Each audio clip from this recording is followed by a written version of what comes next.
Have you ever wondered how a blind veteran could survive a burning building when the fire had already erased every wall, every doorway, and every direction that used to make sense? By the time the first windows shattered outward and the street filled with people shouting below, the smoke inside had turned the world into something beyond darkness. Darkness still has shape. Darkness still lets a man imagine where the table is, where the door might be, where safety once lived. But thick black smoke strips even memory of its edges, and inside that heat-twisted apartment, a man who had already lost his sight in war was now losing the last things he still relied on: air, balance, sound, and time. The flames had started 1 floor below, climbing through the old building faster than anyone outside understood, devouring dry wood inside the walls, and pushing hot breath through the vents until every room became part of the same living furnace. He had been asleep when the first alarm screamed. Not deeply asleep, never that, because men who come back from war do not return with that luxury intact, but in the thin, restless way that keeps one ear on the world even in supposed peace. The dog heard it before he did. The German shepherd was already on his feet, already beside the bed, already pressing his muzzle hard against the veteran's hand by the time the second alarm began and distant pounding from the hallway joined it. If stories of loyalty, survival, and the kind of bond that grows so deep it becomes stronger than fear means something to you, then this journey on Shepherd Soldier Stories is for you, because the way that dog led him through that fire would force everyone who heard it to ask whether instinct can become a language when love is the only thing left to trust. The veteran had not always lived by sound. Once, he had moved by sight, by maps, by clean lines and visible threats, by long habit and military certainty. But war takes what it wants first and explains later, and in his case it took light in a single afternoon that still returned to him more often than any living face did. Years earlier, on a convoy route baked white under foreign sun, his vehicle had rolled over a buried device placed in a road that had already been declared clear. He remembered the bright world before it happened with hateful precision, the glare off broken stone, dust lifting under the lead truck, radio static half-mast by someone joking about bad coffee, the smell of heat pressing off the armor. Then the blast. Then sound without direction. Then a high white pain that filled his skull like screaming metal. Men later told him the vehicle had been torn open hard enough to kill anyone seated on the wrong side. They told him he was lucky to be breathing when they dragged him out. Lucky. The word had never sat right after that, not in military hospitals, not during rehabilitation, not in the small quiet apartment where civilian life waited for him without ever really knowing what to do with him once he arrived. Blindness did not come to him all at once.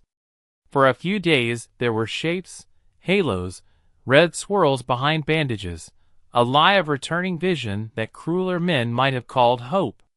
Then swelling deepened, damage settled, and the last visible outlines of the world collapsed into permanent dark. It was not the end of his life. Men always say that to sound brave. But it was the end of the life he recognized as his own. The years after service were less dramatic than war, and in many ways harder to survive. There are no medals for learning where your own kitchen counter ends, so you stop bruising your hip against it. No honor guard for the first time you drop a glass and freeze, because the sound of breaking still makes part of your body prepare for incoming fire. No public ceremony for the humiliating rage of depending on strangers to tell you whether a room is empty, whether a sidewalk is clear, whether the expression on a person's face is pity or patience or fear. He hated most forms of help at first, not because he was proud in the useless theatrical way people assume soldiers are, but because accepting help made the damage real every single time.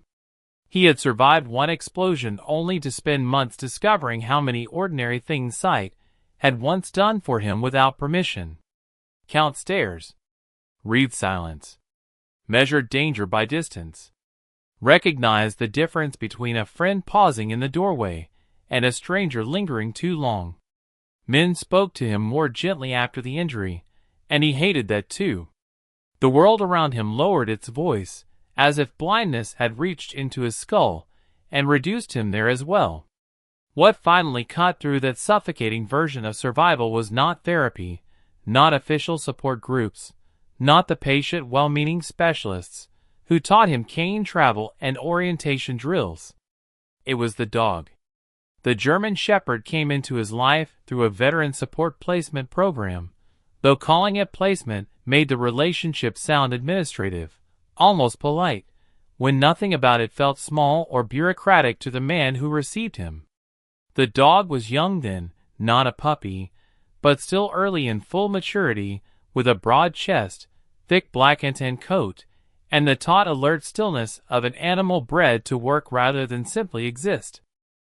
He was not military trained, not in the formal tactical sense, but he carried the deep intelligence of working bloodlines and the particular emotional steadiness that only appears in dogs, who understand duty without becoming brittle beneath it. During the first meeting, while others in the room spoke encouragingly about mobility support, confidence building, and independent living, the veteran barely listened. He reached one uncertain hand forward because people asked him to. The dog stepped close, rested his chin against that hand, and held it there without force, without impatience, without the fidgeting cheerfulness humans mistake for kindness. Just quiet pressure. Warm fur. Breath. Presence. It was the first help the veteran had ever been offered that did not feel like pity wearing a useful uniform. Over time, the dog learned the architecture of his life so completely it became difficult to remember how the apartment had ever felt navigable without him. The distance from bed to bathroom. The angle of the front door. The exact number of steps to the stove. The sound of elevators, traffic lights, grocery aisles, and curbs. But more than that, he learned the man's silences. Which ones meant concentration? Which ones meant anger? Which ones meant memory had returned with its teeth in him, and he was trying not to show it? It was the dog, not the doctors, who taught him that trust could still be built in the dark. By the night of the fire, they had been together long enough that movement between them felt less like command and response than shared instinct. The dog had his own rhythm inside the apartment. He slept near the bed, but not on top of the veteran, paced the windows at certain hours, checked the door after unusual hallway noise, rested by the chair during long evenings when old war recordings or rainstorms stirred too much inside the man's head for sleep to come easy. He had also developed something no trainer had explicitly taught him, but that became the center of their private language over time. When the veteran felt unsteady or disoriented, the dog used small patterned sounds to guide him. Not full barks, not random whining, but measured vocal cues shaped by urgency. One bark meant stop. Two short ones meant step left. A low repeated sound meant crouch or lower.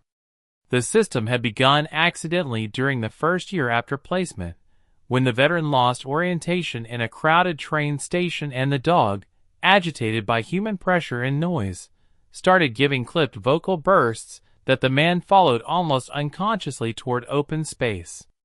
Later, they refined it. Not as a game. As survival. The veteran would stand in darkness at home and let the dog guide him room to room using only sound. Short distance. Longer distance. Obstacle drills. Doorway drills. At first, it had seemed like over-preparing for unlikely situations. By the third year it had become habit. By the sixth, it had become identity. The dog was not just a guide. He was a living compass built from trust, repetition, and love sharpened by necessity. That night had begun quietly, almost tenderly in the ordinary sense. Rain tapped at the building exterior for hours before midnight, then stopped, leaving the city hushed in the strange way streets do when water has washed noise into the drains. The veteran had made tea by feel and memory, listening to the kettle, to the dog shifting on the rug, to distant traffic thinning beyond the block. He had spoken aloud once, not because anyone else was there, but because men who live alone with dogs often learn that silence can be managed better when broken on purpose. He told the shepherd they would go early to the park if the weather held. He ran his hand along the dog's neck afterward and felt the familiar living steadiness in the muscle there, the warmth of an animal completely at home in his care. Later he slept in a chair before moving to bed, one hand hanging low enough for the dog to nose it when he rose. Nothing warned him, then, that by morning the building itself would become a maze of collapsing heat and smoke. He did not hear the first crack in the lower wall. He did not smell the first thread of burning insulation soon enough to understand what it meant. The dog did. The dog always did. When the alarms began, the shepherd's body changed before the veteran's mind fully woke. Bed frame creak. Nails against hardwood. The pressure of a muzzle under the hand. Then the bark. One hard bark, close and direct, not a neighborhood sound, not irritation, not fear. Get up. The veteran swung his legs over the bed, and immediately felt the wrongness in the air. Warm. Dry in the throat. Moving. Smoke changes the atmosphere before it claims the room, and even a blind man half awake knows when air no longer behaves like air.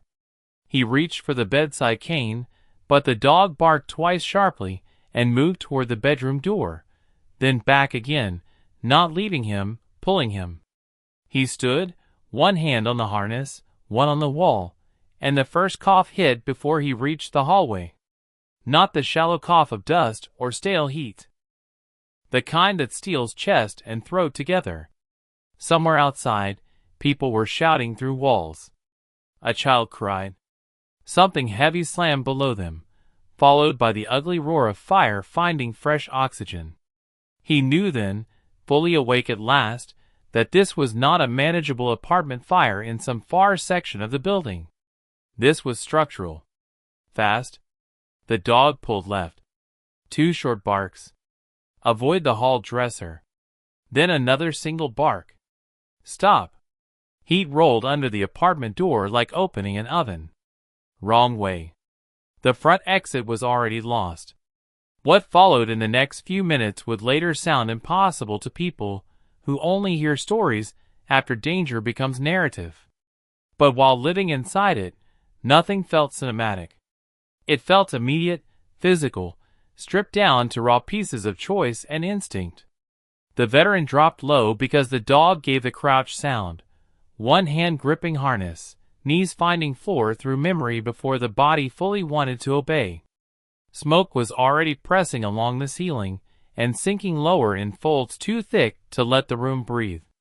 Somewhere behind the kitchen wall something popped, then shattered, then began to burn with a hungry accelerating crackle that made the apartment feel suddenly smaller than its own blueprint. The veteran's heart hammered so hard he could feel it in his damaged eye sockets, an old phantom pain flaring under stress, like the body trying to remember the moment it lost the world. He fought it back because panic had no map and the dog did. The shepherd gave 2 quick barks toward the bedroom window, then paused, then one low urgent sound that meant obstacle. He understood enough to know the dog wasn't leading him to escape through the glass. Not yet. The way there was blocked.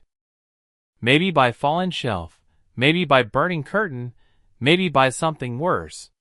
The dog moved again, claws skidding on floorboards as another sound rolled up from below. A deep groan in the structure, old timber learning fire too quickly. Then came the first collapse somewhere in the stairwell, and with it the terrifying truth that if the dog could not build a path out of sound and instinct before the building came apart around them, no one outside would reach the 4th floor in time.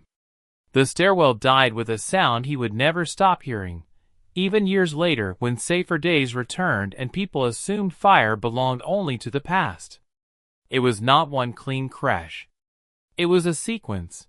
The sharp snap of something structural giving way, the hollow plunge of weight dropping through open space, then the deep breathless roar of flame finding everything that fall exposed. To a sighted man, maybe that collapse would have been one image. To him it became a map of terror built entirely from sound. The front exit was gone. The hallway beyond the apartment door had turned into a vertical chimney feeding the fire upward.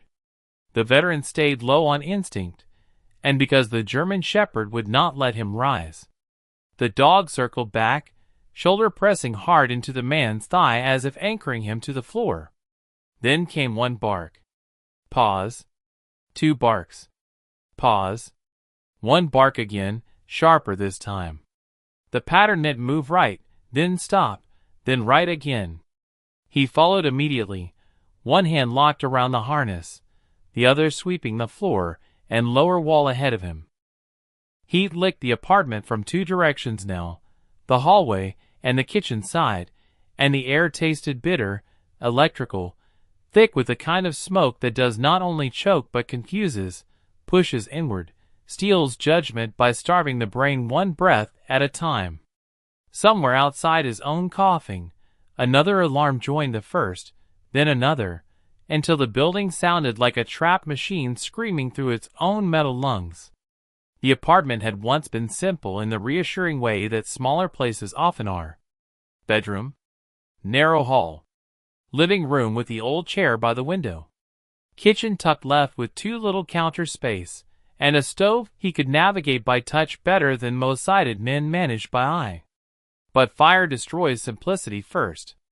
It bends a known room into hostile space in seconds by adding 3 things at once: heat, noise, and uncertainty. He knew where the windows were in theory, knew the shape of the room in memory, knew the exact number of steps between the bed and the exterior wall if everything remained as it had been before sleep. But nothing remains as it was once. Smoke begins erasing edges. The dog understood that faster than he did. The shepherd led him not in straight lines but in angles, cutting around fallen objects the veteran could hear only after nearly colliding with them. A lamp had gone over near the bedroom threshold. The framed photograph shelf outside the hall had dropped and shattered. Something cloth-heavy had caught, and was burning hot enough that even from the level the veteran felt a pulse of furnace air each time the dog guided him away from it. 2 short barks. Step left. 1 bark. Stop. A low rumbling growl. Lower. He dropped to one hand and both knees, breathing through a wet sleeve he barely remembered grabbing, following the dog into the living room by touch and faith alone. The German shepherd never panicked. That was what made the scene almost unbearable in retrospect. Not because the dog felt no fear, but because fear had been subordinated to purpose so completely that every movement remained intentional. The veteran could hear it in the rhythm of claws across hardwood, in the way the harness tension came and released, in the exact placement of each bark. Dogs in simple distress bark upward, outward, continuously. This was different. Targeted. Measured. He had trained the dog for these sound drills in safe darkness, with calm breath and stupid confidence, never believing the patterns would one day become the only map through a building trying to kill them. 1 bark meant stop and listen. 2 short barks meant lateral movement. A rough low bark meant crouch lower. A repeated urgent pattern meant danger directly ahead. They had invented those cues together over years of ordinary coping, 2 damaged survivors making their own language because the world had not built one for circumstances like theirs. Now the shepherd used that language with perfect focus while the apartment burned around them. The veteran obeyed, and with each correct response the old trust between them tightened into something stronger than thought. There was no room left for pride, no room for grief, no room even for the old anger he carried against dependence. There was only the dog, the next breath, and the direction sound told him safety might still exist. The first real twist came when the exterior wall window, that should have offered immediate escape, did not. The dog guided him to the far side of the living room, where colder air cut thinly through the smoke, and for one heartbeat relief surged so hard it almost made him stand. Window. Fresh air. Street below. Voices. Maybe the fire ladder already coming. But the dog gave a violent warning bark and blocked him with his entire body before he could lunge forward. The veteran froze, hand outstretched, and felt not open sill but splintered furniture piled high at an angle beneath the window frame. A bookshelf had collapsed there, perhaps pulled partly free by the warping wall, perhaps knocked over in the chaos below. Curtain fabric was tangled somewhere inside it, burning not fully yet, but enough to radiate a vicious heat. The window itself was cracked but not blown. The lower frame had warped. The path to it existed only in fragments. He heard the dog pawing at the base of the obstruction, then pulling him sharply back. Too hot. Too unstable. Not yet.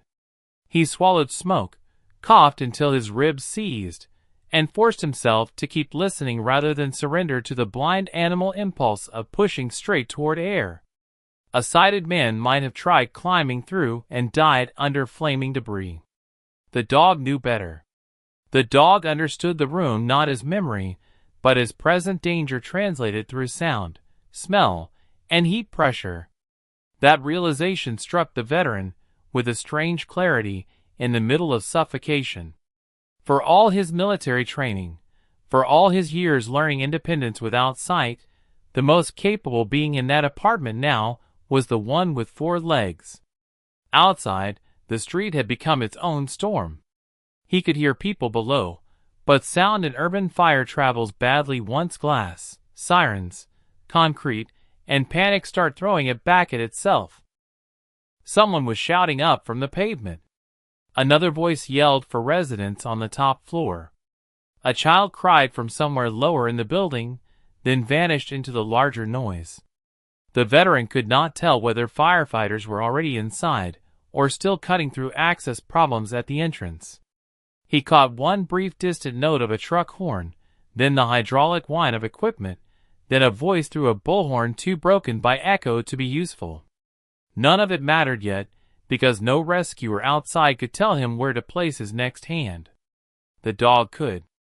The shepherd pulled him back from the blocked window and drove him, through sound cue after sound cue, toward the kitchen side again.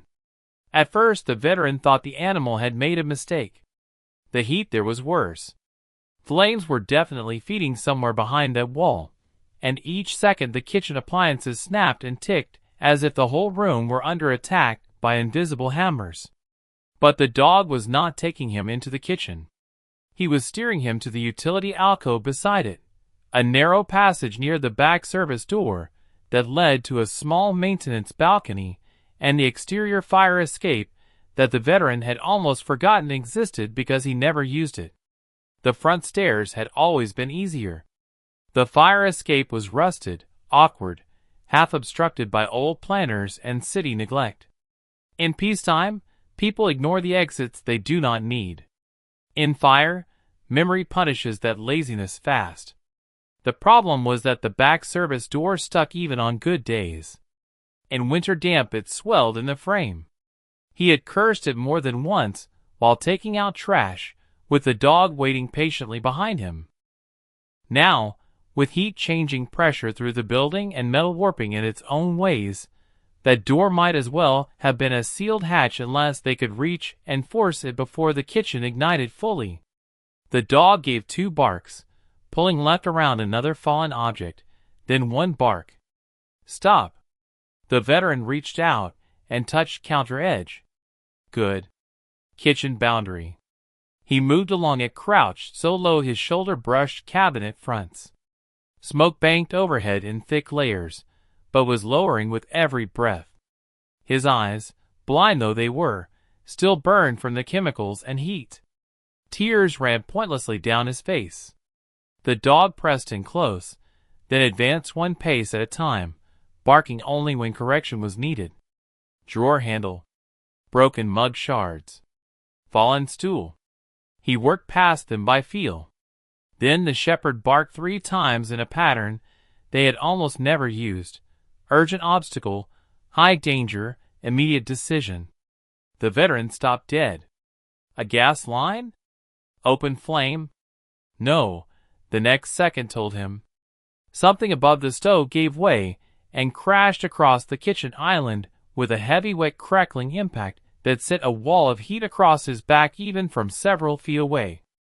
Upper cabinet collapse. Fire had entered the room proper now. The back door was still reachable, but the safe route to it had narrowed to seconds.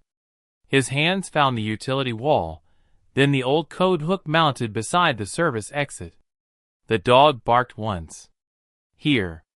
The veteran reached lower, found the door handle, twisted, and felt it resist exactly as he feared. Swollen. Warped. Jammed under heat pressure from the other side. He threw his shoulder into it once, and got nothing but a bruising jolt up the spine. Another crash sounded deeper in the building.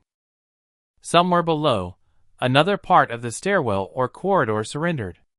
The dog barked twice, back, then right, then moved away from the door and returned immediately, claws striking metal. He was showing him something.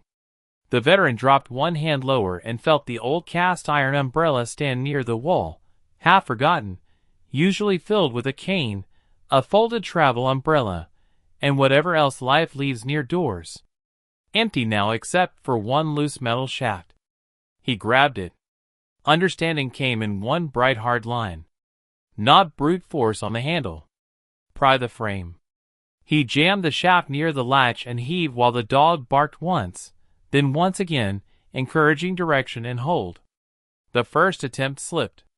The second bit. Wood groaned. He pushed harder, half coughing, half shouting with effort, and suddenly cold air knifed through the crack. Real air. Night air. Wet and thin and alive. The door gave 3 inches, then 5. Not enough for him yet. Enough for the dog to know the path had opened. The shepherd's bark changed then, not calmer exactly, but fuller, carrying that rare charge of progress that sounds almost human when hope enters it. The veteran expected the dog to push through first. Instead, the shepherd stayed pressed against his leg and began barking outward through the opening in strong rhythmic bursts. Not random alarm, location signaling. Calling down? Calling out? Telling whoever was below exactly where they were. That realization hit like another kind of shock. While guiding his handler inside, the dog was also transmitting position to the world beyond the smoke. The veteran heard answering shouts from outside almost immediately, sharper now, closer to the right side of the building. Back side! 4th floor! Keep calling. Someone yelled through the rain-damp night. The dog answered with 2 hard barks and then returned instantly to the veteran, recentering him on the half-open door with a push of shoulder and harness. The service balcony beyond was narrow, slick, and old. He remembered its existence now in miserable fragments. Rust underfoot. Iron rail. The fire escape ladder 1 level below because the top section had been removed years ago to deter break-ins. He had never gone down it blind. Never even practiced. The dog would have to guide him across a platform no wider than his outstretched arm while the building burned behind them, and the staircase downward might already be warped with heat. It should have felt impossible.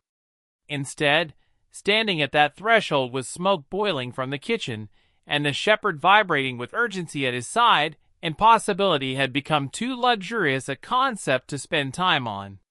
There was only next. Only now. Only the dog. Then the worst thing yet happened. As he shifted to move through the opening, a deep shudder ran through the apartment floor. Not local, not furniture, but structural, the kind of grown buildings make when fire has been inside them long enough to begin rewriting their shape. The sound rolled from below, up through studs and old pipe cavities, and ended in a violent crack behind them as part of the ceiling near the hall gave way. Heat blasted through the rooms with fresh force. The open service door tried to slam backward from changing pressure, and only the veteran's body against it kept it from closing again. The dog barked urgently into his chest now, pushing forward, then outward, then back again. Move! Go now! No more planning!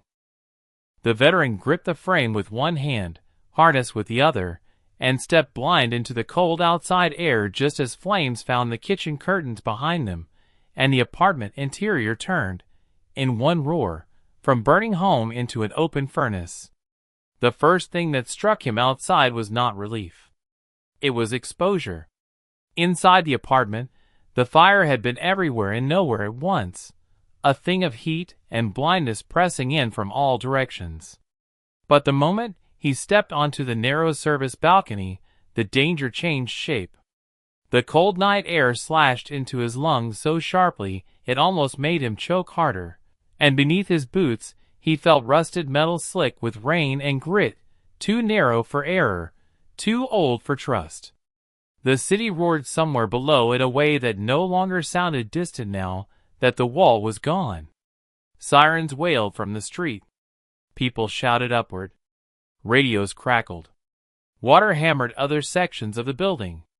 The German Shepherd was already ahead of him by half a body length, not pulling recklessly, but anchoring the line between them with taut precision, while giving short controlled barks that mapped a world he could no longer see. One bark. Stop. He froze, chest heaving, one hand still on the hot doorframe behind him, and the other locked around the harness. The dog shifted left and gave two clipped barks. Step left. He obeyed carefully, boot sliding a fraction on rain-slick iron, and the hand not holding the harness found the outer wall of the building rough against his palm, wet brick vibrating faintly from the fire eating the rooms inside. The balcony was smaller than memory. Or maybe terror simply made all safe spaces shrink. The shepherd moved again and gave a low repeated sound, the crouch warning, and the veteran lowered instinctively just as something exploded through the service doorway behind them in a shower of sparks and burning cloth. It hit the wall where his shoulder had been a breath earlier. A curtain rod or cabinet fragment. He did not know. He only knew that the dog had heard it coming before gravity finished the thought. The service balcony ran only a few feet before ending at the broken top of the old fire escape. Years earlier, building management had removed the upper ladder section after a string of break-ins from the alley roofs nearby, leaving a gap between the balcony lip and the highest intact stair platform below. For a sighted tenant, it was an inconvenience, something easily noted and avoided. For a blind man escaping a fire, it was a vertical absence waiting to kill him if he trusted the wrong step. The veteran remembered it now too late and too weakly, the knowledge arriving in his head like a half-buried map someone had set on fire at the edges. The dog understood the gap better than memory ever could. He moved to the balcony lip, barked once sharply, then backed into the veteran's legs with force. Stop here. Then he barked downward. 1, 2, pause, 1. Not the apartment cues now. Calling to the street again. Seconds later a firefighter's voice rose from below, stronger and more directed than before. Stay where you are. We are on the rear side. There's a ladder coming. Another voice shouted up from farther left that conditions were worsening on the 4th floor, and they might lose the rear windows if the fire broke outward. The veteran heard the urgency and the exchange immediately.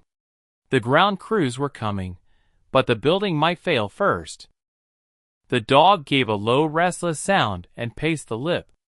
He was calculating, scenting, reading the air currents and heat flow in a way no human below could do from the pavement.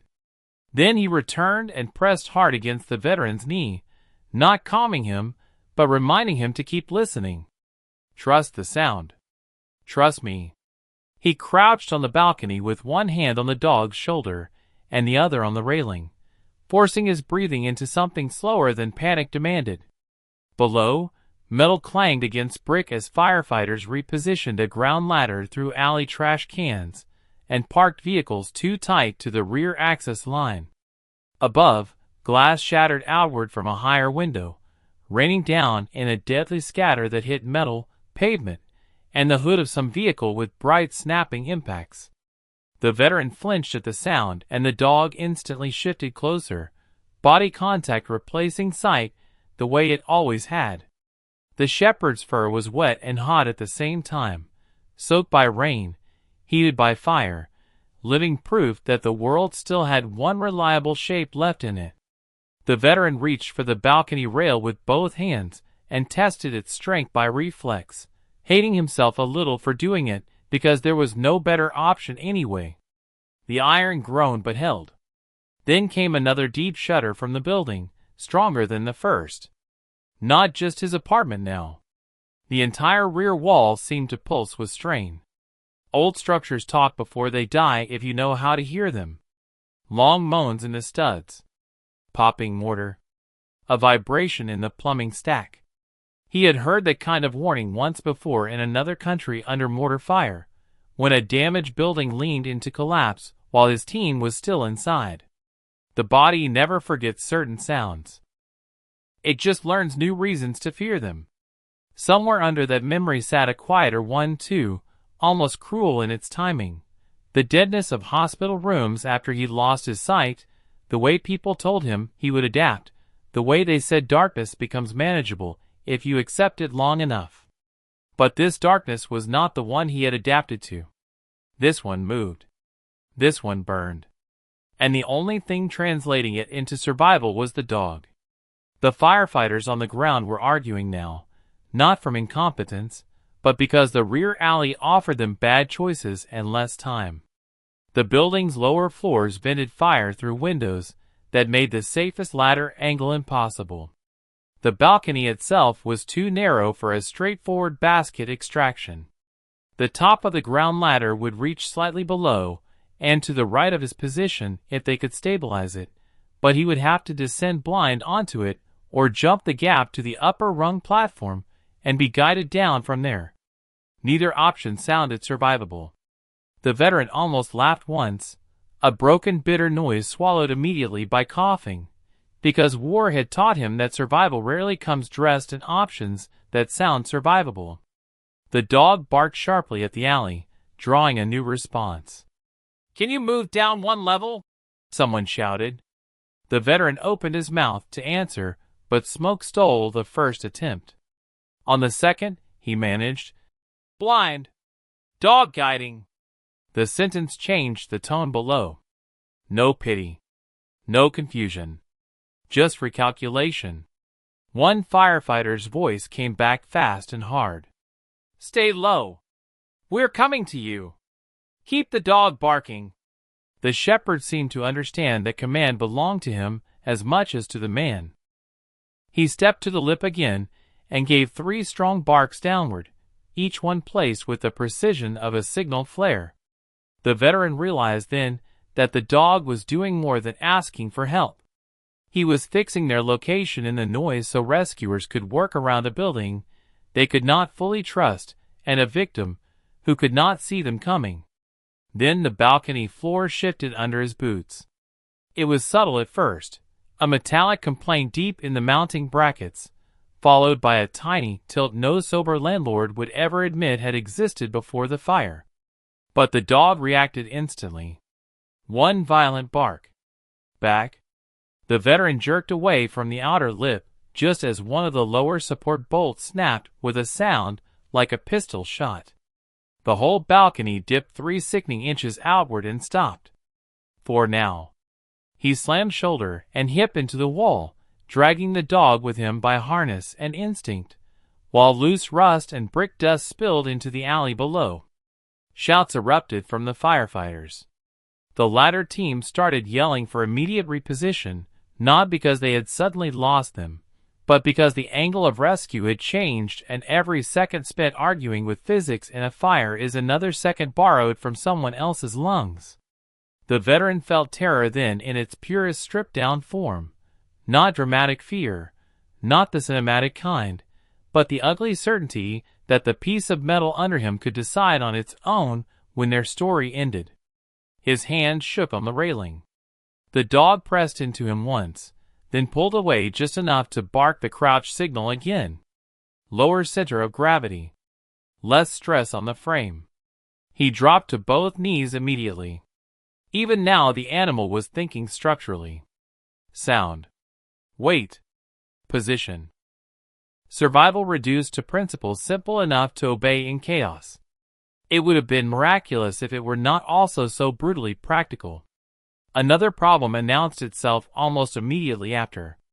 The dog's barks had changed. Not in pattern, but in edge. There was pain in them now, thinly carried but there, and when the veteran's hand found the shepherd's shoulder again, it came away warmer than rain and slicker than it should have been. Blood. Not much yet, but enough. The fragment from the doorway or the rush through the kitchen must have opened something along the left shoulder or upper flank. The veteran swallowed hard against a surge of helpless rage that had nowhere to go. The dog was bleeding. The dog was guiding. The dog was carrying both their chances while wounded, and there was nothing he could do for him except keep listening and stay alive long enough to make the sacrifice matter. "Stay with me," he whispered, not because the dog needed encouragement to do what he had already chosen, but because speaking aloud kept his own mind from splitting under the strain. The shepherd answered not with affection, but with work, 2 short barks rightward toward the latter team as metal scraped upward in the alley. The rescuers were close now. He could hear their boots on the rungs, the shift of stabilizers, the shouted measurements of reach and clearance. He could also hear the building worsening behind him. The service door was gone now or hanging open uselessly. The apartment beyond no longer sounded like rooms. It sounded like a furnace throat. Flames boomed across oxygen pockets. Timbers broke. Glass gave way in explosive bursts. Something large collapsed deeper inside the floor plan, and the shock of it ran through the balcony wall hard enough to make the veteran's teeth click together. The lead firefighter reached speaking distance below, and to the right first. "Listen to my voice," the man shouted over the fire. "Ladder's under you, but not flush. You're going to need to follow the dog down onto the top rung platform." It was a terrible instruction, and also the only one. The veteran asked the only question that mattered. "Can the dog make it?" A pause. A quick visual calculation from below. "If he leads, yes. But you've got to move now." The dog had already chosen before the sentence finished. He barked once toward the balcony lip, then twice downward, then once back at the veteran. "Come here." Lower. Step. The old sound language had become something larger now, stretched by urgency into a bridge between species, between training and instinct, between blindness and burning structure. The veteran crawled toward the lip, every joint resisting the geometry of the task. Rain slit the iron. Heat blasted from behind. Cold air pulled from below. He found the edge with one hand and felt emptiness beyond it, open space where certainty should have been. His stomach lurched so hard he nearly froze.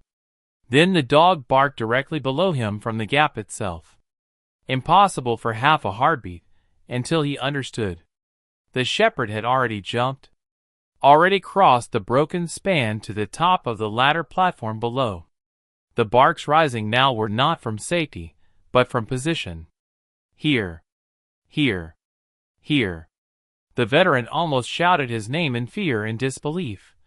But the next bark cut through that, sharp with command. "Follow."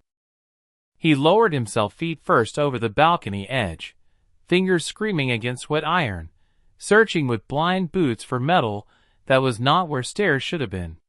The gap was wider than memory had feared.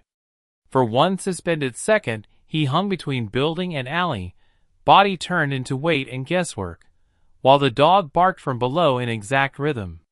One bark. A little left. 2 quick barks. Lower. 1 bark. Stop. His boot found empty air, then the edge of the ladder platform and nearly slipped.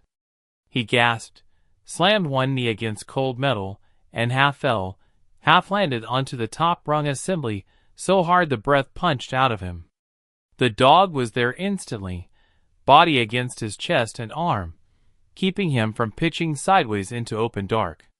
The firefighter below swore in relief. Another started climbing up from under them. But before the veteran could pull in a full breath, the balcony above gave a long, horrible scream of tearing metal. He knew that sound too. Too late.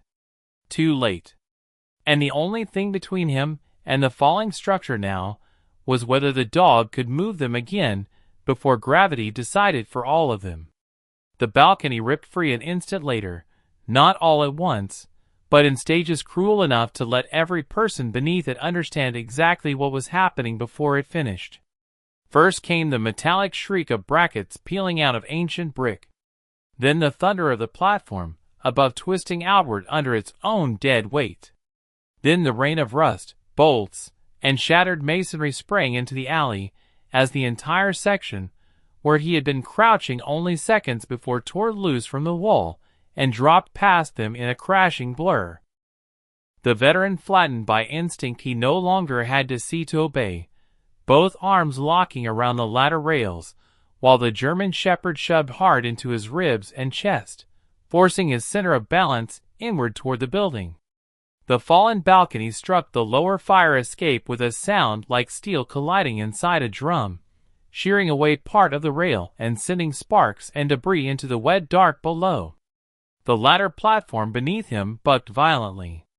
A firefighter 2 rungs down nearly lost his grip and had to hook an elbow through the side rail to keep from being knocked free. Someone in the alley shouted for all units to clear the drop line. Someone else screamed upward for them to move now, because the 4th floor rear wall was beginning to bow. The veteran did not need the explanation. He could feel the building changing through the ladder. Heat pulsed through the brick in long rolling breaths. Mortar popped. Water hissed against metal. The structure no longer felt like shelter made dangerous. It felt like danger temporarily pretending to hold shape. The German shepherd barked directly in his face, one hard command sound, then shifted downward 2 rungs before turning back to him. Go. Follow. The firefighter below reached up and seized the veteran's boot, guiding it toward the next rung with rough, fast precision. Down now, he shouted. Dog first, then you. Keep your chest in. Don't reach outward. Every word had to fight through fire noise, radios, and rain, but the veteran heard enough. The dog moved again, not scrambling blindly down the ladder, but setting a pace just fast enough to lead without pulling him off rhythm.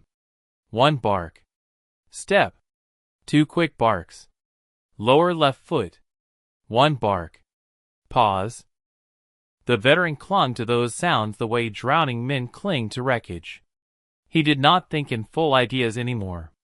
He thought in the dog's language, and in the brutal physical math of descent.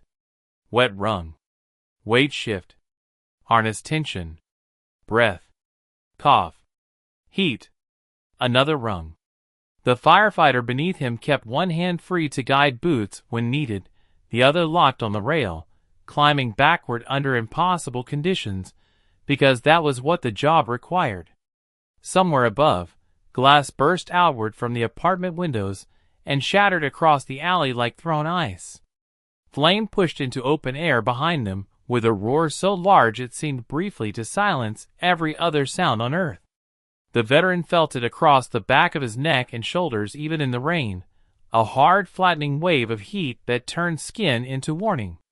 The dog barked faster then, a pattern they had almost never used in training because training never simulated death close enough to need it.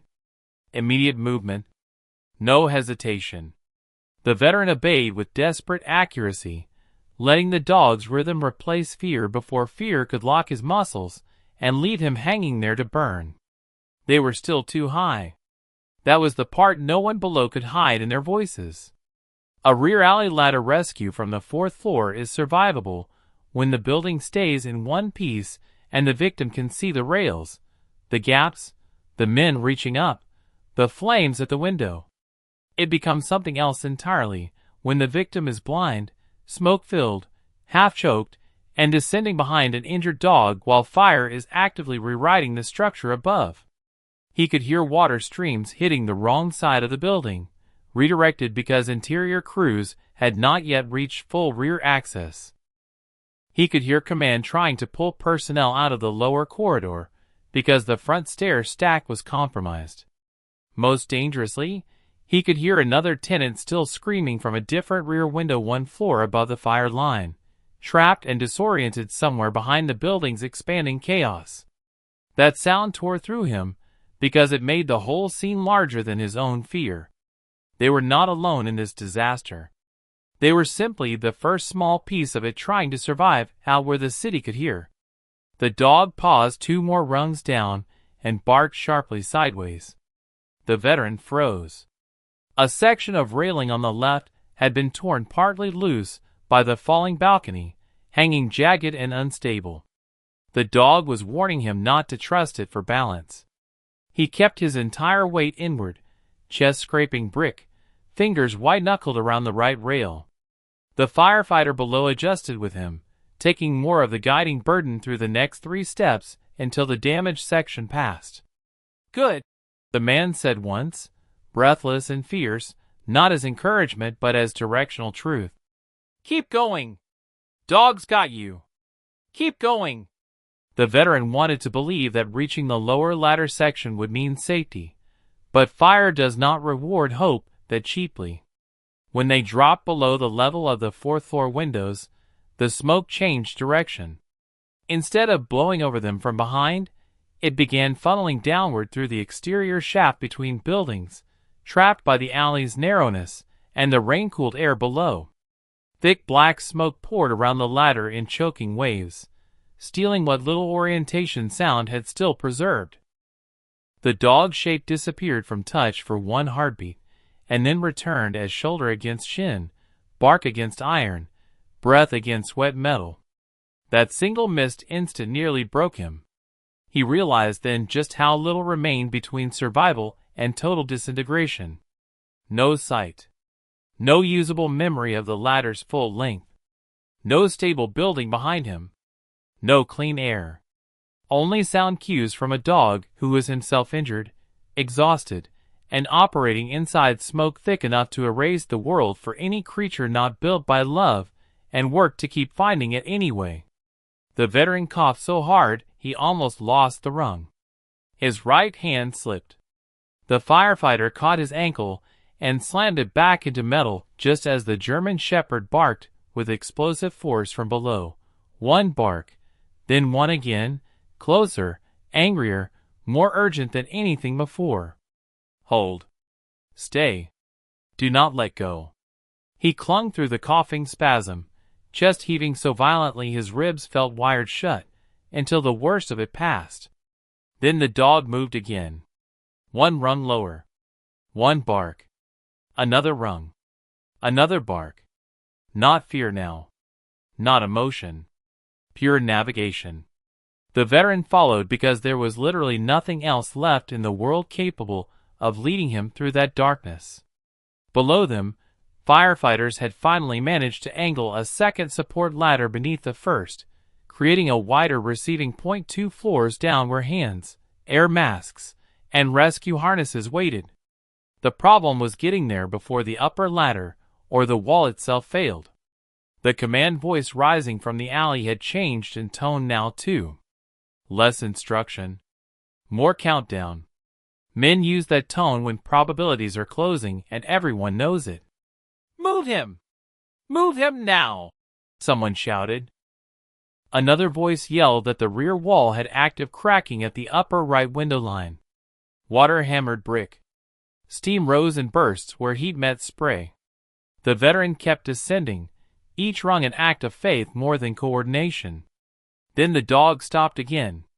This time the bark that followed was wrong in a way that punched dread straight into the veteran's spine. Pain. Sharp, involuntary, instantly suppressed beneath duty, but still unmistakable. The firefighter below cursed.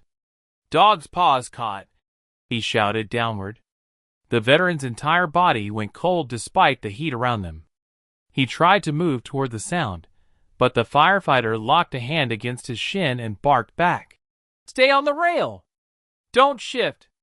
Somewhere below his left foot, The German Shepherd was struggling with a hind paw trapped between bit-rung metal and twisted side brace, where the falling balcony had deformed the upper ladder section. The dog did not scream. He only gave two harsh, breathy barks, and then the low sound he used when trying to work through pain without surrendering to it. The veteran reached blindly downward until his fingers found wet fur and muscle. The dog was still there, still upright, still braced in impossible loyalty while trapped. For one awful second helplessness hit harder than the fire had. He could not see the catch point, could not free it by instinct, could barely keep himself secured while trying to help. The firefighter below shifted one rung higher, hanging by one arm while reaching up with the other to feel along the dog's leg. "I've got it!" the man shouted, though the strain in his voice said he didn't yet. The German Shepherd solved it before any human hand fully could. He twisted hard backward, not in blind panic but with brutal deliberate force, sacrificing skin and leverage to rip the paw free of the deformed metal. The veteran heard the scrape, the sharp breath of pain from the dog, and then the next bark came, ragged, lower, but still perfectly placed. "Move." The animal had just torn himself loose rather than delay the descent another second.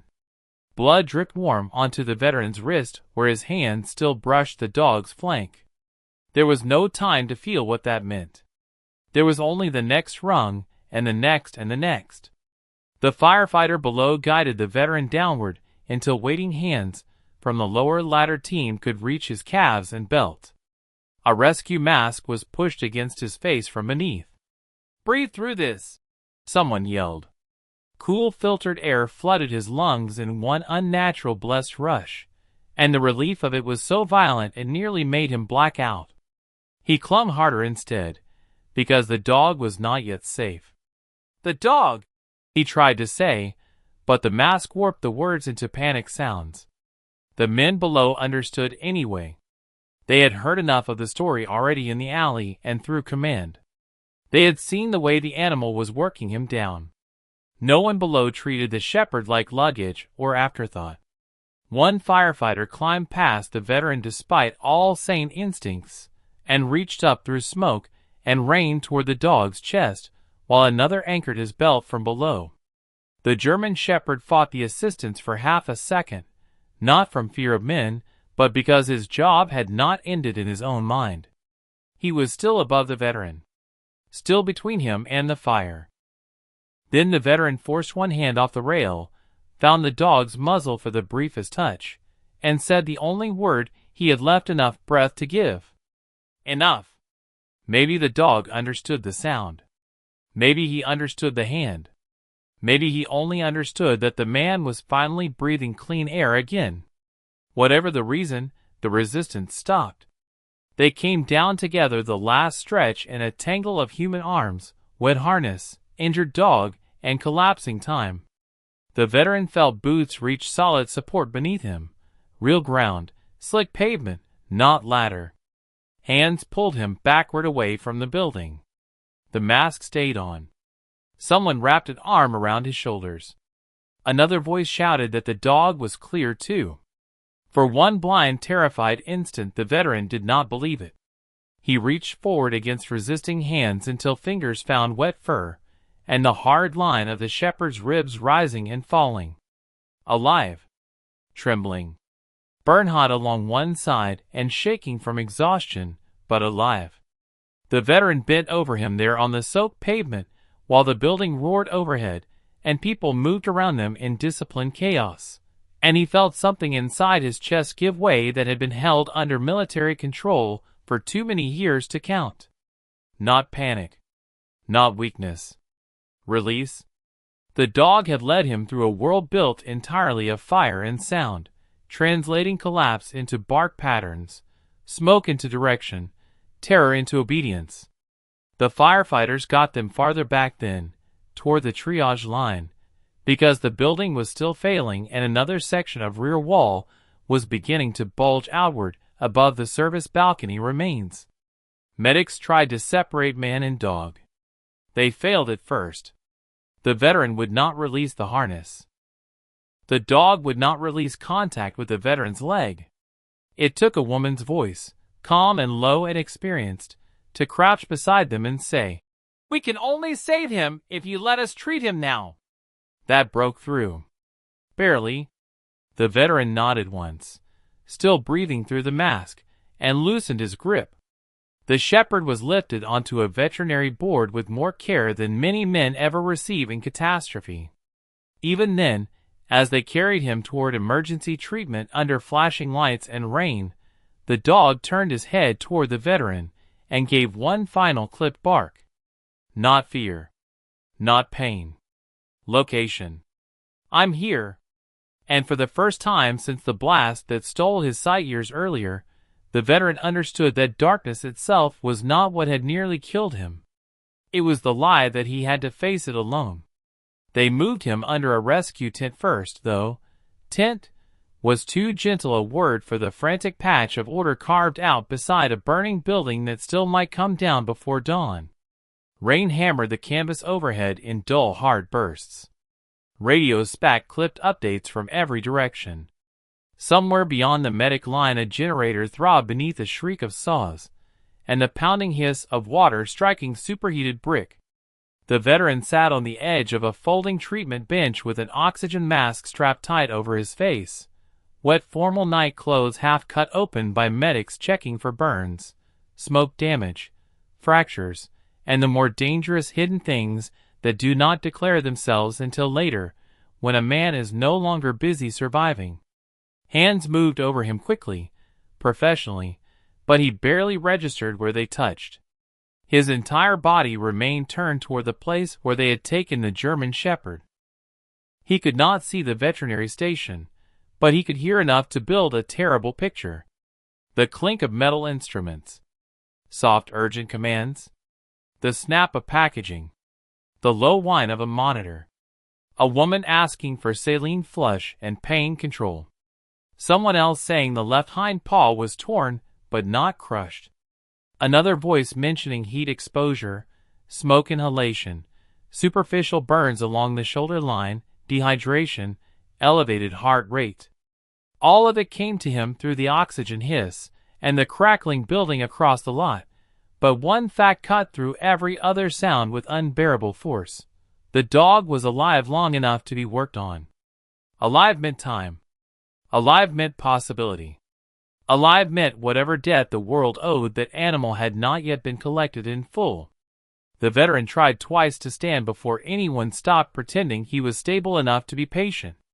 The first time his balance went sideways because smoke and adrenaline had left his inner world unreliable, and a medic caught him by both shoulders.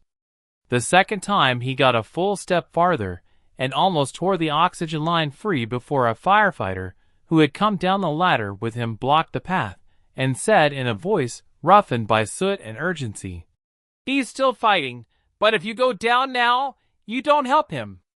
It was the kind of sentence soldiers recognize because it belongs to triage, not comfort. Truth without softness. The veteran hated it because it was right. He let them seat him again, though every muscle in him remained angled toward the shepherd's treatment area. The smell under the canvas was a brutal mixture of wet fabric, antiseptic, burned insulation carried in on gear, and the sharp metallic edge of oxygen and blood. That last scent made his throat tighten because it kept threatening to blend with another one from years ago, a battlefield clinic where men moaned behind curtains and somebody somewhere kept asking for a dog that had already been moved out of range. He shut the memory down hard. Not now. The dog had carried him through one fire already. The least he could do was stay conscious long enough to hear whether the animal had been given the same chance in return. Outside the triage zone, the building continued to come apart in chapters. He could tell by sound alone how the operation changed over the next hour. First defensive water only on the lower front and right side. Then command redirected more flow to the rear after the service balcony collapse confirmed exterior spread through the upper cavities. Then the deep ugly whomp of a flashover event in what must have been the third-floor hallway because everyone on the radios began shouting over each other for a few frantic seconds before order returned in colder tones. It took him some time to understand why the firefighters kept asking about another tenant on the upper floors. A woman perhaps, maybe elderly, maybe not moving well, maybe unheard over alarms until late. He had caught screaming from above during the descent, but now the discussion around him was sharper, more focused. Interior crews had found an apartment door jammed from debris. Thermal imaging was compromised by structural heat. One ladder team claimed a shape had moved behind the top rear windows before they failed. Another said it might have been curtain burned through, and not a person at all. Someone from building management shouted names from a tenant list soaked half to uselessness. The veteran sat with the oxygen mask over his face, and felt the old powerless anger begin to return, because disaster always grows crueler when it reminds the living that their own survival does not end the danger for everyone else. And beneath that anger was another fear, more personal and harder to confess even to himself. If the dog hurt another trapped life while being worked on, would he try to rise again? He did. Not fully. Not in the heroic theatrical way stories later like to claim. But the veteran heard it happen, and would never be able to forget the sound. The treatment team had managed to steady the shepherd enough that his breathing lost some of its panic edge. Then, somewhere outside the tent and above all the noise, a fresh scream cut down from the upper rear of the building, thin and human and terrible in the way only someone nearly out of time can sound. The dog responded instantly. Metal clattered. A woman cursed softly. The veterinary board scraped the floor as the shepherd tried to twist up despite pain medication, despite smoke damage, despite torn pads and burned fur, because some part of his working mind still translated distress into motion before anything else. The veteran was on his feet before the medics around him could stop him. Oxygen lines snapped loose. Someone shouted. He barely heard them. He heard it, he said, though no one had asked. Don't sedate him deeper. He heard it. The absurdity of that sentence in the middle of a fire ground should have been obvious to any sane part of him. But sanity had little jurisdiction over what he and that dog had become to each other.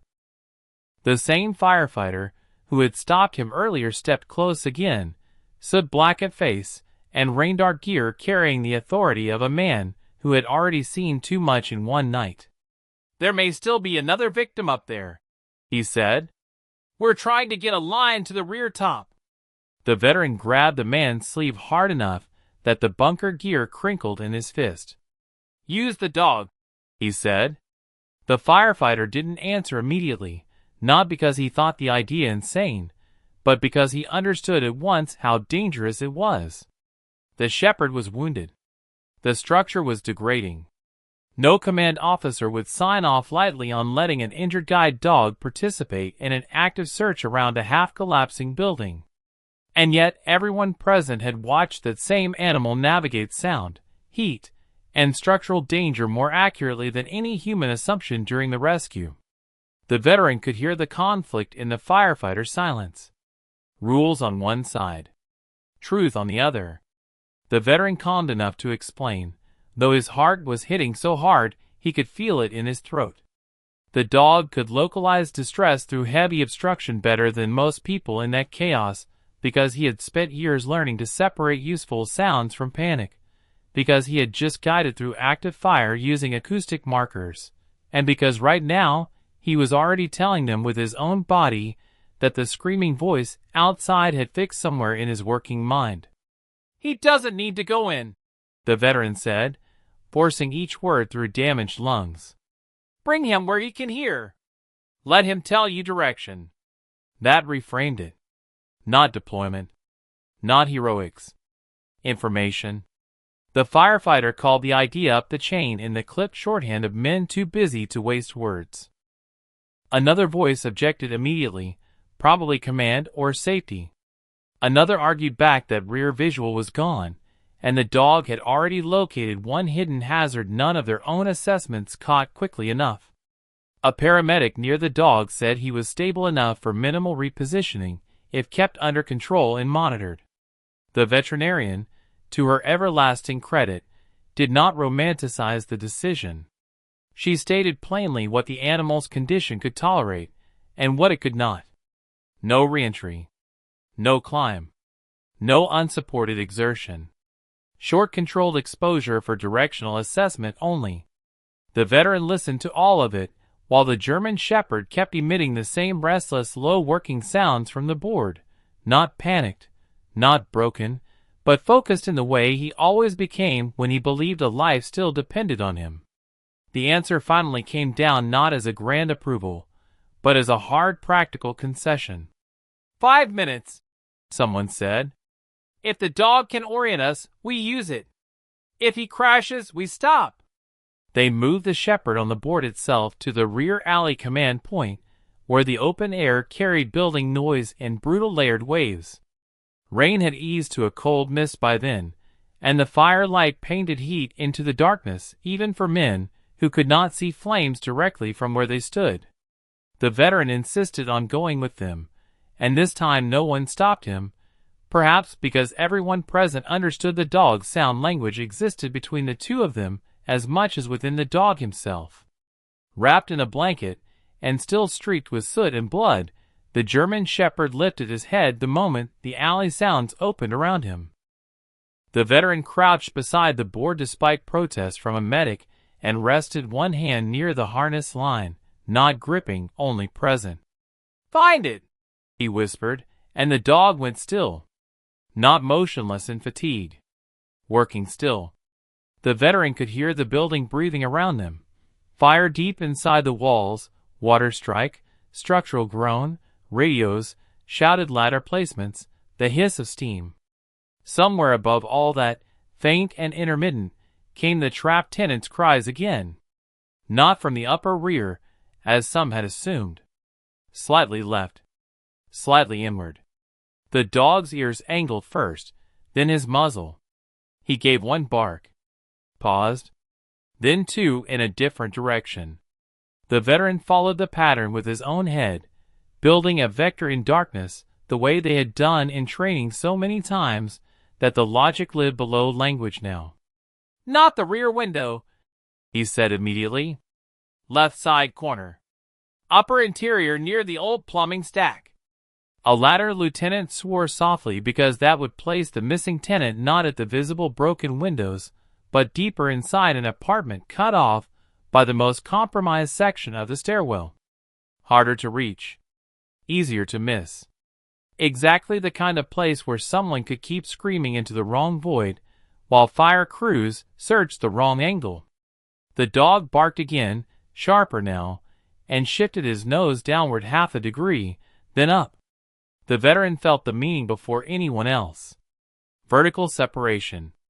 The trapped person wasn't standing at the window or pinned at the floor. Likely collapsed low, maybe near a bathtub or hallway turn where the voice rose strangely through pipe channels and vent cavities. He translated as fast as the cues came. Firefighters moved on the information with the instant seriousness of people who no longer needed convincing that this old working dog was not a mascot in a blanket. Ground ladders repositioned to the left side exterior. A narrow rescue line was redirected through the adjacent building's roof access to create a breach path through the party wall. Interior crews that had been ordered back from the main stairwell were rerouted to protect the approach with cooling streams only, not full suppression, to avoid steam loading the void where a live victim might still be holding on.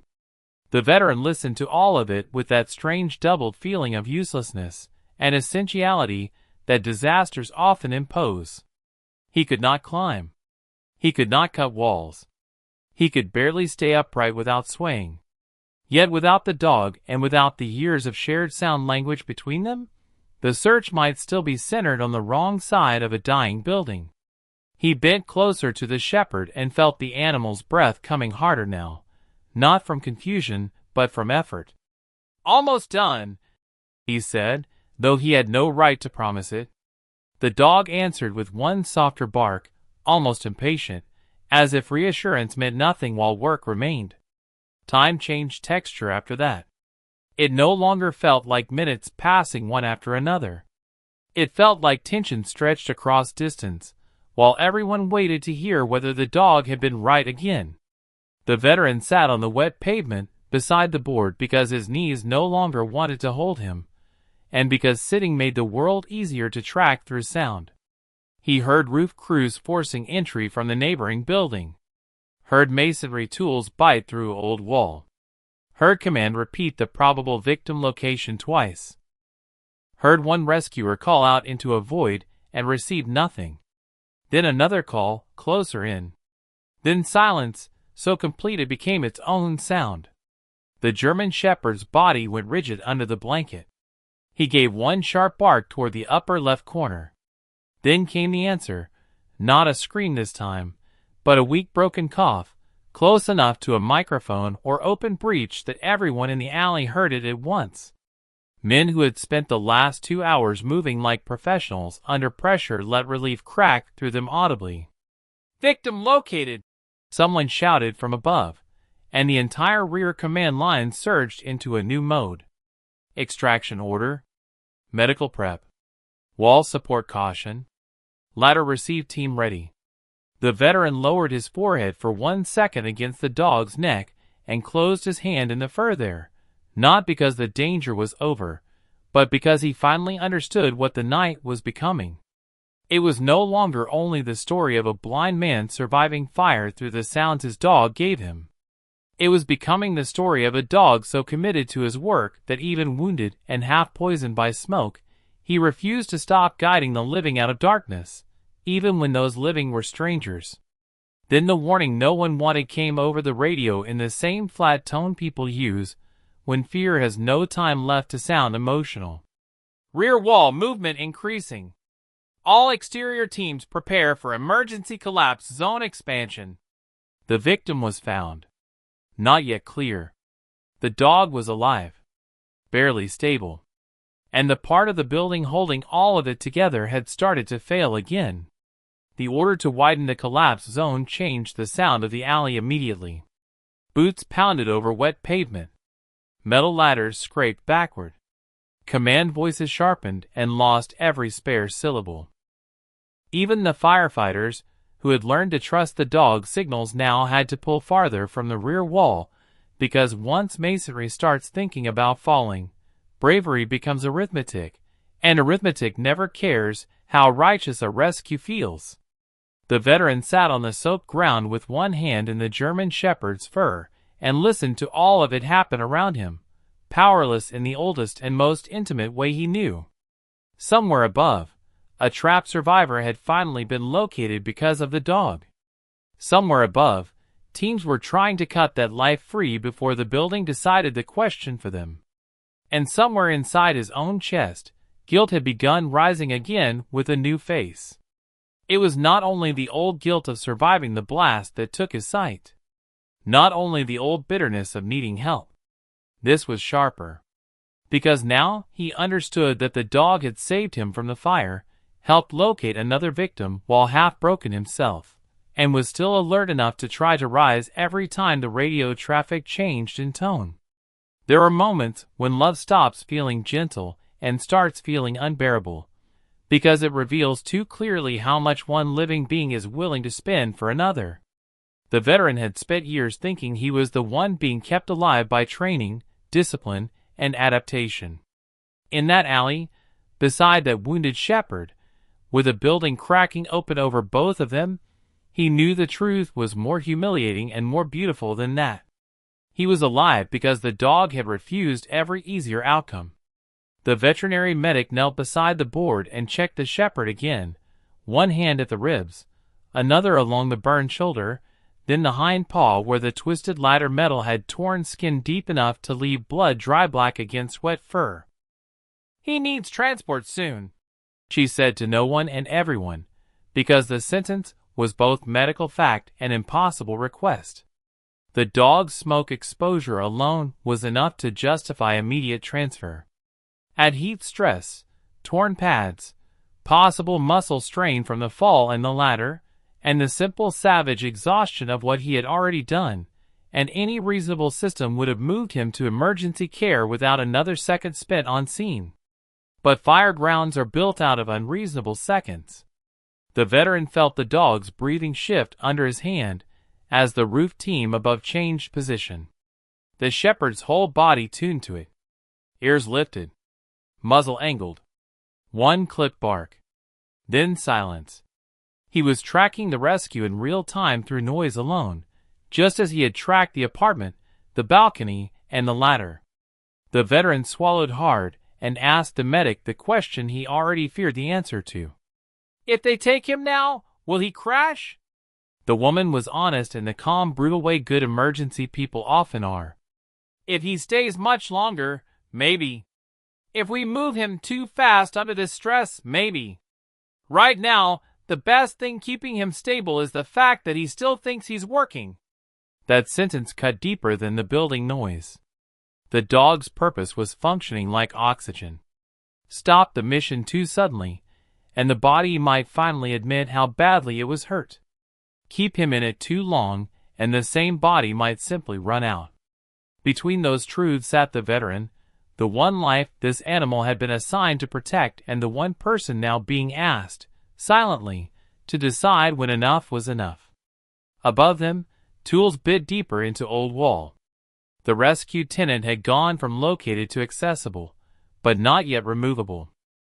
The victim, whoever she was, had collapsed in the bathroom of the corner unit where tile and old plumbing had delayed burn-through just enough to trap air longer than the rest of the apartment. That was the good news. The bad news was that debris from the ceiling collapse had wedged across the tub and doorway, forcing the team to breach around load-bearing damage, while fire worked unseen through adjacent cavities. One rescuer called down for a Stokes basket. Another demanded more light on the left side ladder angle. Then came the sound the veteran had been dreading all over again, not a human scream this time, but the long deep grinding moan of brick shifting against itself. The rear wall was moving. Not falling yet. Moving. The command officer below shouted for all upper teams to give immediate condition reports. One answered from the roof edge. One from the left ladder. One from inside the breach zone. The last voice sounded too close to the wall, and not close enough to safety. The veteran felt the German shepherd tense hard enough under the blanket that the board rattled. Then the dog barked once, loud, forceful, aimed not upward but toward the alley left, where the receiving ladder stood ready. It was not one of their apartment cues. It was something simpler. Warning. Move now. Almost at the same instant, a firefighter from the base of the left ladder shouted the same thing in human language. A crack had opened from the fourth-floor window line down through the mortar seam beside the rescue access point. Visible. Widening. The rescue team above did not need to be told twice. The veteran could hear the urgency become physical. Tools dropped to slings. Boots hammered metal. Someone inside the breach shouted that they had hands on the victim, and were moving. Then a woman's coughing cry came through the open air, weak, disoriented, but alive enough to drag every person below into sharper motion. The alley transformed into pure extraction. Ladder team brace. Catch team ready. Medic unit reposition. Collapse officer screaming timing and distance, as if words themselves could hold the wall together a few seconds longer. The veteran tried to rise and nearly fell.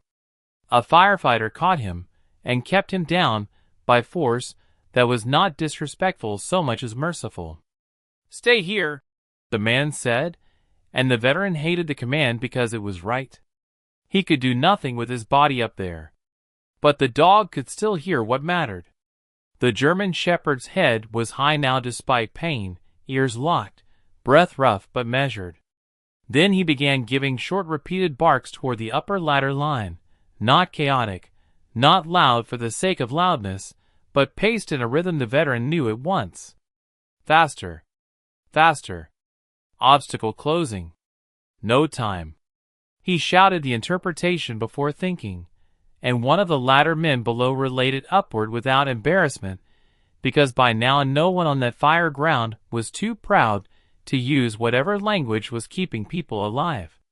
The next sound from above was the scrape of a rescue basket crossing masonry, followed by a grunt of effort from 3 men carrying more weight than the shattered space had been built to bear. They came into the open a moment later. The veteran could not see them, but the alley told the whole scene through sound. Metal flexing under load. A rescuer swearing as a brick slipped from above. The victim coughing in broken, frightened bursts. Boots hitting ladder rungs too fast for ideal descent. Water still hissing from a side stream as crews cooled the path without drowning it in steam. The crowd on the street beyond the barrier had gone strange and quiet in the way civilians do when danger is visible enough to silence commentary. Then the rear wall cracked again. This time, there was no ambiguity in it. The sound tore through the alley like a giant sheet being ripped slowly in half. Command roared for all exterior teams to clear. Ladder men shouted back that they were not yet off. Someone screamed the distance to the drop zone. The German shepherd exploded into barking beside the veteran with such force that the medics around them flinched. Bark! Bark! Bark! Not to direct his handler now. To push the rescue itself through the final seconds. The veteran felt tears hit his already smoke-burned face, and did not wipe them away because his hands had both closed into the dog's fur, and could not unclench. He heard the basket hit the receiving ladder team. Heard hands change over from carry to lower. Heard the woman inside moan and cough, and cry out again as she came free of the upper breach. Then the wall let go. Collapse never sounds like movies. It is heavier, uglier, less dramatic and more final. The upper rear section did not explode outward in some theatrical cloud. It folded. Brick, window frame, charred studs, sections of bathroom tile, ducting, and old iron all came down together in a plunging, grinding roar that swallowed every smaller sound in the alley. People shouted, but the collapse swallowed that too. The veteran ducked on pure reflex while firefighters around him dragged boards, gear, and bodies farther back. Dust and steam rolled through the rain in a choking wave. Something large struck pavement hard enough to send a shock through the ground under his knees. The dog barked once more, then stopped, not from weakness, but because there was nothing left to warn. Either the rescue team had cleared or they had not. The silence that followed lasted only a second, but inside it lived a whole lifetime of dread. Then the alley erupted again with human sound. Counts, roll calls, names shouted, medic requests. One voice confirming victim clear, another confirming 2 firefighters narrowly clear, one with minor impact, another with probable shoulder injury but walking. Alive. The word did not need to be spoken. The sound of men still answering each other told him enough. The trapped tenant was out. The teams had beaten the wall by seconds. And the dog, lying half-wrapped in a blanket with his body failing inch by inch, had been part of that rescue even after already carrying a blind man through the fire. That was the moment the shepherd began to crash. The veteran felt it before the medics did. The tension that had held the dog upright through pain, smoke, and duty left all at once, not dramatically, just enough that the body became heavier under the hand, breath shallower, muscles no longer coiled around the next task. The mission was done. For the first time all night, there was no unresolved danger inside reach of his hearing. No trapped voice unanswered. No route left to map. The body took that truth and started collecting its debts. The veterinary medic was on him immediately, calling for transport with a tone that made even exhausted firefighters move faster. Oxygen cone. 4 line. Lift assist. The veteran fought them for half a heartbeat on instinct, then stopped because he could hear in the dog's breathing what he had been refusing to hear before. The edge. Not death yet, but the cliff beneath all the work. He dropped his head close to the shepherd's and spoke into fur gone damp and hot and chemical with smoke. "You're done. he said, voice breaking in a way war had never managed to make it break. "You don't have to hold anything else up." The dog gave the smallest sound in return, not a bark, not a whine, almost just a breath pushed against his wrist. But the veteran understood it anyway. Presence acknowledged. Bond intact. Permission heard.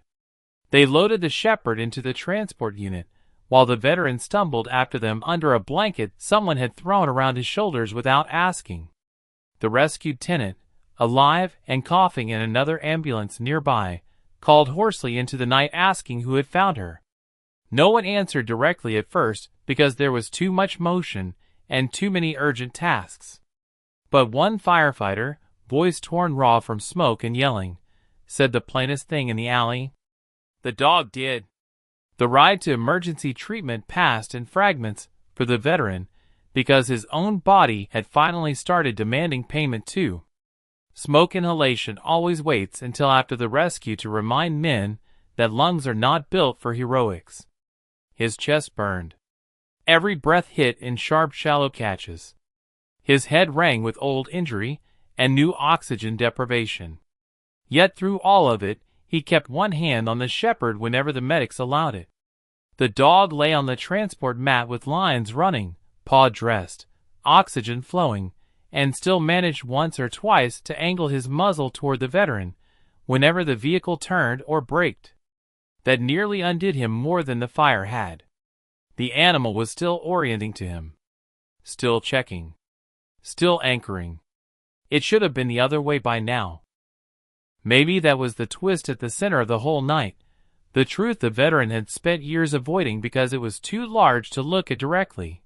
The dog had never simply replaced lost sight. He had rebuilt the veteran's ability to move through terror itself. He had taken chaos and made it navigable, first in train stations and kitchens and dark apartments, then in a burning building, then in the rescue of a stranger no one else could locate in time. The veteran sat in that shaking ambulance with sirens cutting open the wet city ahead and realized that survival was not what he owed the dog now. Survival was only the starting point. What he owed him was a life afterward large enough to honor what had been given. And when the ambulance hit a pothole and the shepherd's breathing faltered just enough to make every medic in the compartment lean in at once, the veteran understood one more terrifying thing. The fire was over, but the hardest part of the story had not yet begun. The hospital was quieter than the fire, but that did not make it easier to survive. Fire attacks the body openly. Hospitals force a man to sit still while fear works in secret. By the time dawn began whitening the edges of the city outside, the veteran had been moved through his own treatment, scanned, oxygenated, cleared of the worst immediate dangers, and then left in a waiting area that smelled of antiseptic, wet wool, burned plastic ghosted in from emergency intake, and stale coffee no one had time to drink while it was hot. He sat there wrapped in a blanket he did not remember receiving, one hand bruised from ladder steel, throat raw from smoke, lungs still aching each time he drew breath too deeply. People spoke to him around the edges of the room. Nurses, a firefighter who came by with updates, a police officer asking for a statement that everyone quickly agreed could wait, but none of their words held the shape he needed. The only question inside him had reduced itself to one unbearable line. Had the dog survived the ride only to fail under clean lights and human hands after the work was finally done? He had faced mortar, explosion, blindness, years of darkness, isolation, and a building trying to burn him alive.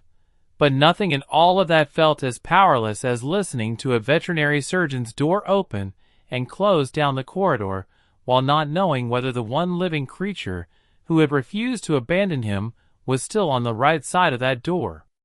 No one should have needed to explain to him why the dog mattered. By morning, half the city already knew some version of the story. A blind veteran pulled from a fire by his guide dog. A trapped tenant found because the same dog localized her voice when trained crews could not fix her position through the smoke and failing walls. The words move fast because people understand heroism when it arrives in a form too pure for cynicism to stain. But public understanding has nothing to do with private terror. The veteran did not need the media framing, did not need the odd tones from officers and responders, did not need the repeated phrases about bravery and instinct and unbelievable loyalty. He only needed the dog to live. Yet sitting there, as the hospital settled into the exhausted gray hush that follows a night disaster, he found himself remembering not the fire, not even the collapse, but ordinary things he had once taken for granted precisely because the shepherd had made them ordinary. The soft huff at the bedroom door each morning before first light. The careful way the dog blocked crowded sidewalks with his body, so strangers gave the veteran enough room to move without being jostled. The nudge at the elbow when tea had steeped long enough, and the kettle no longer needed attention. The silent presence at his feet on bad nights, when old war sounds returned sharper than memory should allow. People call dogs loyal because the word is easy and flattering. But loyalty was too small for what that animal had become in his life. The shepherd had not simply stayed. He had translated the world back into something the veteran could still inhabit. The fire chief came first with the rescue details because he understood, in the blunt, respectful way of men who have seen both heroism and failure up close, that information sometimes keeps a waiting soul from breaking. The trapped tenant had survived extraction. Smoke inhalation, broken wrist, minor burns, but alive. 2 firefighters were injured, neither critically. The building itself was a total loss above the second floor, partial collapse confirmed at the rear and center stair shaft, but the rapid withdrawal after the wall failure had saved lives. The chief paused there, then said the part he probably had not expected to feel as strongly as he clearly did. The rear search team had already filed preliminary notes, crediting the dog's directional localization with the victim find. Without it, the search would have remained focused on the rear windows until collapse made entry impossible. The veteran listened in silence because gratitude is a difficult thing to carry when fear is still sharpening itself inside your ribs. He asked only one question. The chief, wise enough not to decorate the answer, said the dog was still in surgery, but had made it through the most dangerous respiratory phase. Torn pads, burn treatment, shoulder laceration repair, severe smoke exposure, extreme exhaustion. "He's fighting," the chief said.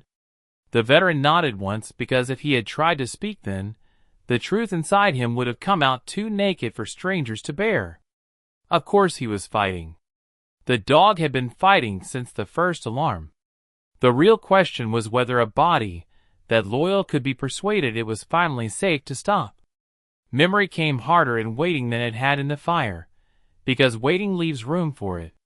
He remembered the first months after blindness, when the world felt like a cruelty designed specifically to humiliate former competence. Men from his old unit visited at first, then less often, not because they did not care, but because soldiers are good at facing disaster in motion and terrible at standing beside the slower wreckage that comes after. He did not blame them. He had not wanted them there anyway. The apartment then had felt like both shelter and evidence. Every object was proof of what he could no longer do the way he had once done it. Then came the dog. The German shepherd had entered those rooms like an answer no human had known how to phrase. Not pity. Not therapy language. Not the polite helplessness of people trying too hard not to sound sorry. The dog had offered function, presence, and expectation. That last part mattered most. The shepherd did not treat him like damaged glass or a sentimental burden. He treated him like a working partner whose pace, habits, and silences needed to be learned so movement through the world could become precise again. Over time, that expectation remade the veteran from the inside out. Not healed. He disliked that word because it suggested sight returned in some deeper symbolic way. It hadn't. The world was still dark. But the darkness stopped being empty. It became full of touch, sound, routine, and trust. In other words, it became livable. And if that dog died in a hospital corridor after spending the last of himself to keep one more life from being erased, the veteran did not know what name to give the shape of living that would remain afterward. Hours passed in uneven pieces. He gave his formal statement at last, though the telling of it felt less like testimony and more like reliving each rung, each bark, each breath of heat through the service door. The firefighters who had worked the alley came in and out of the waiting area as their own evaluations finished. Some shook his hand. Some only touched his shoulder and moved on. One of the latter men, the same voice that had guided his boots onto the rungs, sat beside him for a while without speaking because sometimes shared survival leaves men with no useful language left. Eventually he said, rough and quiet, that he had worked fire for nearly 2 decades and never seen an animal do what the shepherd had done without being driven by fear or command panic. He understood the job, the firefighter said. The veteran turned that sentence over in his mind long after the man left, because it named something he had sensed but not said aloud. The dog had not merely reacted. He had reasoned through sound, structure, distress, and obligation. He had used patterned barks not as noise but as navigation. He had adjusted to blocked routes, vertical gaps, structural failure, and another victim's voice. He had chosen, again and again, the harder action that protected the living. In another life, in another world, people might have called that miracle and left it there. But miracles are often only disciplined love viewed from far enough away that the labor inside them becomes invisible. When the surgeon finally came, the veteran knew before a word was spoken that the answer was not death. There is a certain careful sorrow professionals where when they are about to tell someone the worst thing. This was not that. This was fatigue, caution, and a trace of reluctant amazement. The shepherd had survived. The word did not hit like joy at first. It hit like release so sudden it almost felt like pain leaving tissue too quickly. The surgery had been difficult because smoke inhalation complicated everything. Burned paw pads required cleaning and closure. The shoulder laceration had gone deeper than first thought. There would be infection risk, scar tissue, months of rehabilitation, monitored breathing, enforced rest, and a painful recovery no animal could be made to understand in advance. But he had survived. More than that, according to the surgeon, the dog had remained agitated until they brought in one of the veteran's blankets from the ambulance triage supplies and let him smell it. After that, he settled enough to be induced properly. Hearing that nearly broke the veteran in the waiting room more completely than the fire ever had. Even under lights, under drugs, under pain, the dog had still been orienting toward him, checking location, anchoring the world through the same bond that had carried them out of the building. The veteran bowed his head into his hands, and let the shaking come because there was no tactical reason left to hold it back now. He had survived war, blindness, and the blaze. The dog had survived smoke, collapse, and his own impossible devotion. The world had no further right to ask either of them for stoicism in that moment. He was not allowed to see the dog immediately, which felt like an insult until he understood it was protection. The shepherd needed stabilized oxygen levels, temperature control, pain management, and a chance to come out of the edge without overstimulation. So the veteran waited again, but waiting after survival is a different country from waiting before it. There was room now for gratitude to arrive in full, and with it came another harder realization. For years, he had thought the darkest thing war took from him was sight. He had been wrong. Sight was only the visible loss. The deeper theft had been trust in his own usefulness, trust that he could still protect, still move toward danger with purpose instead of merely enduring whatever came. The dog had given part of that back not by making the veteran strong in some theatrical way, but by making him needed in return. Their sound cue language existed because the veteran built it with him. The fire escape happened because years of training in darkness made obedience to those barks possible. The trapped tenant lived because the veteran knew how to interpret the dog's directional signals when no one else did. The shepherd had saved him, yes, but not as a helpless thing. He had saved him as a partner. That difference mattered enough to rebuild a life on. By the time they finally led him into the veterinary recovery room, the veteran was still bruised, bandaged, and breathing shallowly, but something inside him had shifted from survival into purpose. Not the old military purpose built out of rank and deployment. Something quieter. Stewardship, maybe? A promise that if this dog had spent himself carrying them both into dawn, the rest of the years given back to him would not be lived carelessly. The recovery room was warm, clean, and full of soft machinery. He could not see the dog, but he knew the space instantly through sound and smell. The filtered hiss of oxygen. The muted rhythm of a monitor. Antiseptic layered over singed fur and medicinal ointment. And beneath it, still unmistakable to him even in all that clinical air, the living scent of the shepherd himself. He moved slowly to the bedside under a nurse's guidance and reached down with a shaking hand until his fingers found bandaged fur, then the strong familiar shape of the neck. The dog was still mostly under, breathing through support, wrapped and treated and diminished in the physical sense, but alive. Warm. Present. When the veteran laid his palm there fully, one ear twitched. A second later, the tail thumped once against the bedding with almost no strength, but complete recognition.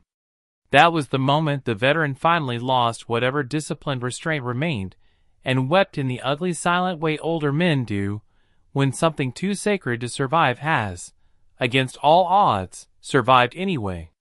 He bent carefully over the bed, and spoke to the dog in the same low tone he had used on hard nights at home, after sirens, after storms, after memories that came back carrying too much heat. "You brought me through," he said. "You brought all of us through." The shepherd did not open his eyes. He did not need to. The pulse under the veteran's hand stayed steady, and in that steadiness the whole story finally resolved into its truest shape. Fire had taken the building. War had taken sight. Time had taken easy versions of both their lives. But none of it had taken the bond that made sound into a map and devotion into rescue. Months later, when the city had finished retelling the blaze in simplified versions, and the burned building was only a fenced black shell awaiting demolition, the veteran and the German shepherd returned to the park they had planned to visit the night before the fire. Recovery was not cinematic. The dog limped for a while on the healed paw and tired more easily on warm days. The veteran coughed longer than he admitted and moved through a period of nightmares, so sharp he avoided sleeping flat. But healing, like loyalty, often does its finest work quietly. They rebuilt routine. Morning walks became slower, but steadier. The sound cues remained part of their private language, though now they carried another layer of meaning neither could forget. Sometimes children in the park recognized the dog from the news and whispered to their parents while pretending not to stare. Sometimes firefighters from the responding companies stopped by in uniform or off shift, bringing bad coffee and better stories, touching the shepherd's shoulder with a reverence men usually reserve for flags or graves. The tenant who had been found in the upper bathroom came too once, still carrying the fragility of someone who had heard a wall dying above her, and was not meant to have outlived it. She knelt beside the dog for a long time before speaking, and when she did, her voice trembled in a way the veteran recognized immediately, not weakness, but a human being trying to put weight on words too small for what they owe. The German shepherd leaned into her hand, and then shifted back toward the veteran's leg, making clear in the gentle way only dogs can that he had room enough in his loyalty for everyone he had saved, but home remained here. So the ending was not a blazing spectacle or a miracle shouted from rooftops. It was better than that. It was a blind veteran walking through open air with his dog beside him, listening not for collapse now, but for leaves, distant traffic, children laughing near swings, the soft pad of paws on a path he no longer feared. It was the knowledge that the darkest place he had ever known had been navigated not by sight, but by trust refined into sound. It was a scarred German shepherd who had turned rhythmic barks into a lifeline through smoke, through falling debris, through the rescue of another trapped soul, and then lived long enough to rest afterward in the life he had protected. And it was redemption in the simplest form, not the return of what was lost, but the proof that what remains can still become enough to carry two wounded beings out of fire and into something that looks, at last, like peace.